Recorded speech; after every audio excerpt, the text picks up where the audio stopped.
करेंगे अनिल विज का, जिन्होंने राहुल गांधी के बयान पर पलटवार किया है। राहुल गांधी के मोदी को कमजोर प्रधानमंत्री वाले बयान पर यह पलटवार सामने आया है। दरअसल राहुल गांधी ने एक बयान दिया था जिसमें उन्होंने कहा था कि प्रधानमंत्री मोदी जो हैं वो कमजोर हैं, उनका जो नेतृत्व है वो कमजोर है। इसको लेकर अनिल विज का बयान सामने आया और उन्होंने कहा कि मोदी ने पाकिस्तान के छक्के छुड़ाए, मोदी ने भारत को आत्मसम्मान और वैश्विक पहचान दिलाई।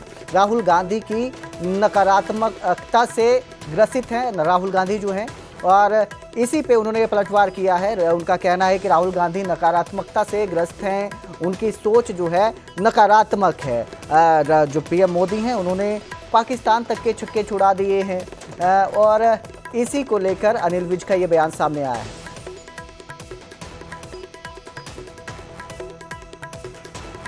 हमारी जो अर्थव्यवस्था थी 11वें स्थान पे थी, आज तीसरे स्थान पर पहुंच रही है। प्रधानमंत्री नरेंद्र मोदी जी ने देश को आत्मसम्मान दिया है। आज भारतीयों की सारे विश्व में कदर होती है। राहुल गांधी जी तो मैंने पहले भी कहा है कि नकारात्मकता से ग्रसित हैं, उनको किसी मनोवैज्ञानिक को अपना इलाज करवाना चाहिए। तो वहीं इनेलो सुप्रीमो अभय चौटाला ने कांग्रेस पर षड्यंत्र का आरोप लगाया और कहा कि कांग्रेस नेताओं ने भाजपा को तीसरी बार सत्ता दिलाई। उन्होंने कहा कि वो रोहतक रैली में कांग्रेस के षड्यंत्र का पर्दाफाश करेंगे। अभय चौटाला ने ग्रामीणों से देवीलाल जयंती पर भारी संख्या में पहुंचने का भी आह्वान किया। दरअसल अभय चौटाला ने 4200 किलोमीटर परिवर्तन यात्रा पूरी की और इस दौरान वो झज्जर के गांव लाडपुर में पहुंचे थे, जहां उन्होंने ग्रामीणों को देवीलाल जयंती में आने का न्योता दिया। साथ ही उन्होंने कांग्रेस पर षड्यंत्र रचने का आरोप लगाया और कहा उनकी वजह से ही भाजपा तीसरी बार सत्ता में आई है।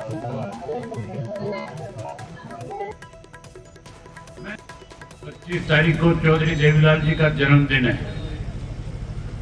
हर साल 25 सितंबर के दिन को हम सम्मान दिवस के रूप में मनाते हैं। लाखों लोग चौधरी देवीलाल को श्रद्धा सुमन अर्पित करने के लिए चौधरी देवीलाल के जन्मदिन पे इकट्ठा होते हैं। इस बार रोहतक की अनाज मंडी में रखा है।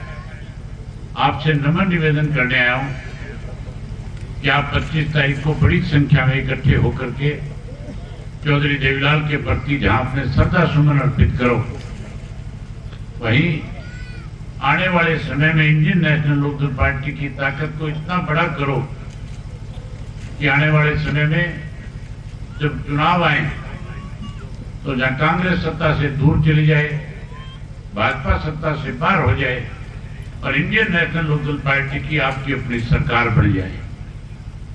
साथियों, मैं पिछले 2 साल से लगातार हरियाणा प्रदेश के अनेकों गांवों में जाकर के आया हूं। पहले तो एक परिवर्तन यात्रा निकाली थी। उस परिवर्तन यात्रा के तहत जहां 4200 किलोमीटर का सफर तय किया था। तो वहीं चरखी दादरी में विधायक सुनील सांगवान ने भूपेंद्र हुड्डा पर निशाना साधा। उनके साथ उनके बेटे दीपेंद्र हुड्डा को भी उन्होंने घेरा और कहा कि पिता पुत्र दोनों ने कांग्रेस को क्षेत्रवाद तक सीमित रखा। उनकी सोच से ही हरियाणा में कांग्रेस हारी है। विधायक ने कहा कि कांग्रेस के अधूरे कार्य बीजेपी सरकार ने पूरे किए हैं। भाजपा सरकार ने हरियाणा में समान विकास किया है, सुनिश्चित किया है समान विकास को, और इसके साथ ही उन्होंने दोनों पिता पुत्र पर निशाना साधा। बौंध कला में नारियल फोड़कर उन्होंने रोड निर्माण का भी शुभारंभ किया। आपको बता दें 21 साल बाद चरखी दादरी को 37 करोड़ 62 लाख की सौगात दी गई है। दादरी रोहतक स्टेट हाईवे तैयार किया जाएगा और इस रोड के बनने से रोहतक पानीपत चंडीगढ़ की जो राह है वो भी आसान होगी। दादरी के अंदर बहुत पुरानी बौंध इलाके की दिक्कत थी कि बौंध से दादरी का रोड 2004 में कभी कंप्लीट बनाया था। आज 21 साल बाद माननीय नायब सैनी की सरकार ने, भारतीय जनता पार्टी की सरकार ने मनोहर लाल जी के आशीर्वाद से आज 37 करोड़ रुपए मंजूर करवा के टेंडर करके आज इसका काम शुभारंभ किया जा रहा है। दादरी के अंदर बहुत पुरानी बौंध इलाके की दिक्कत। भिवानी की बेटी अनुष्का दुहन ने चीन में रजत पदक जीता है। 3rd Belt and Road boxing championship में उन्होंने अपना दमखम दिखाया। गांव लौटने पर अनुष्का दहन का भव्य स्वागत हुआ है। विजय जुलूस निकालकर ग्रामीणों ने नोटों की मालाएं पहनाई। यूथ ओलंपिक जीतना अब उनका सपना है, ऐसा अनुष्का का कहना है। तो वहीं अनुष्का के पिता का कहना है कि ओलंपिक में भी उनकी बेटी उनका नाम रोशन करेगी। तो भिवानी की बेटी अनुष्का दोहन है। चीन में इन्होंने रजत पदक जीता है।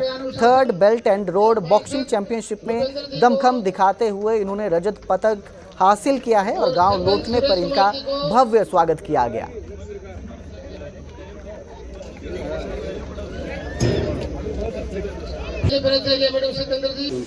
Third road belt international tournament इसमें मैंने रजत प्राप्त किया है चाइना में। कब कितने खिलाड़ी थे इसमें हम 7 वेट गए थे गोल्ड के और 7 सिल्वर गए थे।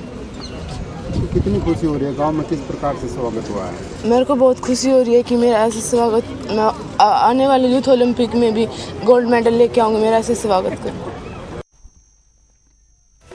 हरियाणा की अनाज मंडियों में कल से धान की सरकारी खरीद शुरू होने जा रही है। किसान इस फैसले से काफी खुश भी हैं। लेकिन यमुनानगर जिले की प्रतापनगर की मंडी की तस्वीर आपको दिखाते हैं जो बिल्कुल अलग है। मंडी में जगह जगह कचरे के ढेर लगे हैं। बिजली, पानी और शौचालय की व्यवस्था भी चरमराई हुई है। किसानों को अपनी फसल कचरे के बीच सुखानी पड़ रही है। अव्यवस्थाओं को देखते हुए किसान नेता संजू गुंदियाल ने कहा कि सरकार खरीद तो करेगी, लेकिन पंजीकरण की वेरिफिकेशन भी अभी तक पूरी नहीं हुई है। ऐसे में किसानों को जो गेट पास है उसे मिलने में भी दिक्कतें आएंगी।